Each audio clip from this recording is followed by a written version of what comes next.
মস্ত বড় মঞ্চ, পিছনে ব্যস্ত উদ্যোক্তারা, উপরে শেষের থেকে শুরুর সারিতেই নারদীয় মন্ত্রী, বিধায়ক এবং সাংসদরা, তার সামনে ব্রেনে অক্সিজেনের সাপ্লাই কমে যাওয়া ভালো সংগঠকরা, মাঝে চেয়ার মোছা বুদ্ধিজীবীরা, ফলোড বাই রং বেরঙের পাঞ্জাবির শীর্ষ নেতারা, আর একদম সামনে গলায় টার্কোয়াজ কালারের মা মাটি ছাপ উত্তরীয় ঝোলানো সানগ্লাসীয় গায়ক, নায়ক এবং তারকারা। সববার উৎসুক চোখ ঘড়ির দিকে। মমতা বন্দ্যোপাধ্যায় এলেন বলে তিনি আসবেন, দেখবেন, বাণী বিতরণ করবেন, উন্নয়নের গপ্প করবেন, মেকি বিজেপি বিরোধিতার ভাষণ দেবেন। আকাশ থেকে দুফোঁটা জল পড়লে তিনি বলবেন, ওই দেখুন শহীদের মা কাঁদছেন। আর ক্যাটক্যাটে রোদে ঝলসে গেলে বলবেন, আকাশ পরিষ্কার, শহীদের মা হাসছেন। ভাষণের শেষে নবযুগের মহানায়ক দেবের পাগলু ডান্সে উজ্জীবিত হয়ে জনতা শহীদ স্মরণে আপন মরণে রক্তঋণ শোধ করবেন। 21শে জুলাই, স্যার আজ শহীদ দিবস। আচ্ছা, কি এই 21শে জুলাই? কি তার ইতিহাস? কোন শহীদের কথা বলে তৃণমূল? আসুন ফিরে দেখি সেই তথ্য। আর হ্যাঁ, আমাদের প্রদত্ত তথ্য আপনি যাচাই করে নিতে পারেন সেই সময়ের যে কোনো খবরের কাগজের রিপোর্ট থেকে। চ্যালেঞ্জ রইল তৃণমূলকে, হিম্মত থাকলে এই তথ্য ও যুক্তি খণ্ডন করে দেখাক। মমতা বন্দ্যোপাধ্যায় তখন নরসিমহা সরকারের মানব সম্পদ উন্নয়ন মন্ত্রকের রাষ্ট্রমন্ত্রী, কিন্তু 92 প্রদেশ কংগ্রেসের সভাপতি নির্বাচনে সোমেন মিত্রর কাছে হেরে অন্তর্দলীয় আধিপত্যে ম্রিয়মাণ। নির্বাচনী হারের দায়ে সোমেন গোষ্ঠী আর হাইকমান্ডের চক্রান্ত দাবি করে দলের আধিপত্য প্রতিষ্ঠা করতেই 1993 21শে জুলাই মহাকরণ অভিযানের ডাক দিলেন তিনি। অভিযানের পোশাকি অজুহাত নির্বাচনে সচিত্র ভোটার কার্ডের অবশ্যীকরণ। বউবাজার মোড় থেকে ব্র্যাবন রোড, মেয়র রোড থেকে স্ট্র্যান্ড রোড হয়ে ডোরিনা ক্রসিং, মধ্য কলকাতার বিস্তীর্ণ এলাকা তখন নেত্রীর অনুগামী বেপরোয়া কংগ্রেসীদের দখলে। মঞ্চ থেকে ভেসে আসছে যুবনেতা মৃগেন ব্যানার্জি, সত্যবাপুলির উস্কানি, আমরা এখন 60,000, পুলিশ মাত্র 200। চলুন আমরা কর্ডন ভেঙে ফেলি, আমরা মারতে এসেছি, অভিনয় করতে আসেনি। চলছে প্রদেশ কংগ্রেস নেতাদের পেটানোর হুমকিও। রেড রোডে শুরু হলো ভাঙচুর, অগ্নিসংযোগ, বন্ধ করে দেওয়া হলো দোকানপাট। চৌরঙ্গিতে গুলিতে আক্রান্ত তালতলা থানার sergeant DK Ghoshal. SI Kalachand সমাদ্দারের মাথা ফাটল লোহার রডে। কনস্টেবল মানস নন্দীর 6টা দাঁত ভেঙে গেল ইটের আঘাতে। গুরুতর আহত PTI এর সাংবাদিক সৈয়দ আহমেদ।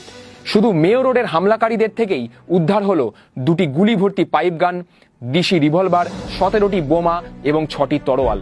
144 ধারাকে তুড়ি মেরে ভেঙে ফেলা হলো প্রেস ক্লাবের তালা।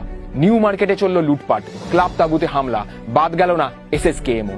পুড়ল 3টি বাস, ভাঙচুর করা হলো 35টি গাড়ি, আহত মোট 215 জন পুলিশ কর্মী। প্রথমে কাঁদানে গ্যাস, তারপর লাঠিচার্জ এবং শেষে শূন্যে কয়েক রাউন্ড গুলি ছোড়ার পর 1:45 নাগাদ উন্মত্ত হামলাকারীদের দিকে প্রথম গুলি চালালো পুলিশ। গুলি চালানোর শুরুতে কর্মীদের উস্কে দিয়ে সেদিন মমতাই প্রথম পুলিশের গাড়িতে আত্মরক্ষা করেন। পরে ওই গাড়িতেই আহতদের দেখতে যাওয়ার অজুহাতে হাসপাতালে সরেও পড়েন নিজের গাড়িতে। আর বিধানসভা নিরাপদ আশ্রয় খুঁজছিলেন শোভনদেব চট্টোপাধ্যায়, সাধন পাণ্ডেরাও। কিন্তু সেদিন পুলিশের গুলিতে প্রাণ যায় 13 জনের। অবশ্যই নক্কারজনক ও অনভিপ্রেত ঘটনা, কিন্তু এর দায় কার? সচিত্র ভোটার কার্ড বাধ্যতামূলক করার দায়িত্ব নির্বাচন কমিশনের, তার জন্য সশস্ত্র মহাকরণ অভিযান কেন? তাহলে কি অন্য কোনো পরিকল্পনা ছিল? 2012 জাগো বাংলা পত্রিকার 8ম বর্ষের 320তম সংখ্যায় স্মৃতিচারণে সোনালী গুহ লিখেছেন, আমাদের মেয়েদের গোপন একটা দায়িত্ব দেওয়া হয়েছিল, মুসলিমদের মতো বোরখা পরে রেড রোডে জ্যোতি বসুর গাড়ি আটকে দিতে হবে। আচ্ছা, কোন গণতান্ত্রিক আন্দোলনের স্বার্থে সেদিন মহানগরের রাস্তায় তৎকালীন মুখ্যমন্ত্রীকে আটকানোর পরিকল্পনা করা হয়েছিল? সেদিনের কংগ্রেস অবশ্য দলগতভাবে এই অভিযানের বিরোধিতাই করে। 24শে জুলাই আজকাল পত্রিকার গুন্ডামি রুখতে গনির সঙ্গে বসু খবরের শিরোনামে লেখা হয়েছিল, কংগ্রেস নেতা গনি খান চৌধুরী দিল্লির বঙ্গভবনে জ্যোতি বসুর সঙ্গে দেখা করে পশ্চিমবঙ্গের আইন শৃঙ্খলা শক্ত হাতে নিয়ন্ত্রণের জন্য সরকারকে নিঃশর্ত সমর্থন করবেন বলে জানিয়েছিলেন। 2রা অগাস্ট রাজ্যের স্বরাষ্ট্র সচিব এবং বর্তমানে মমতা বন্দ্যোপাধ্যায়েরই মন্ত্রিসভার সদস্য মনীশ গুপ্ত প্রধানমন্ত্রীর দপ্তরে পাঠানো রিপোর্টে জানান, বহু সশস্ত্র দুষ্কৃতী নেশাগ্রস্ত অবস্থায় সেদিন জড়ো হয়েছিলেন। কেন্দ্রীয় স্বরাষ্ট্রমন্ত্রী SB চ্যাবনও সেদিন জ্যোতি বসুর সঙ্গে কথা বলে CBI তো দূর, কোনো বিচার বিভাগীয় তদন্তেরই প্রয়োজন বোধ করেননি। কি লেখা হয়েছিল সেদিনের সংবাদ মাধ্যমে? 23শে জুলাই 1993 আনন্দবাজারের সম্পাদকীয়তে মমতা বন্দ্যোপাধ্যায় সম্পর্কে লেখা হয়েছিল, দেশের সমূহ সমস্যাগুলি কিন্তু তাহার দৃষ্টি সম্পূর্ণ এড়াইয়া গিয়াছে। বাবরি মসজিদ ধ্বংসের পর তাহার সাড়া মেলে নাই। স্ক্যাম হর্ষদ মেহতা নিয়ে দেশ যখন তোলপাড়, তখন রণাঙ্গিনী মহাকরণ অবরোধে অবতীর্ণ। নিন্দনীয় জবরদস্তি মহাকরণ দখলের উদ্যোগ। অসংখ্য মানুষের মিছিল সাজাইয়া অভিযানে বাহির হইলেও এ পথ গণতন্ত্রের পথ নয়, সন্ত্রাসের বাঁকা পথ। টেলিগ্রাফ 22 জুলাইয়ের সংস্করণে লিখেছিল, কংগ্রেস নেত্রী জনতাকে খেপিয়ে দেওয়া ছাড়া অন্য কোনো সাফল্যই পাননি।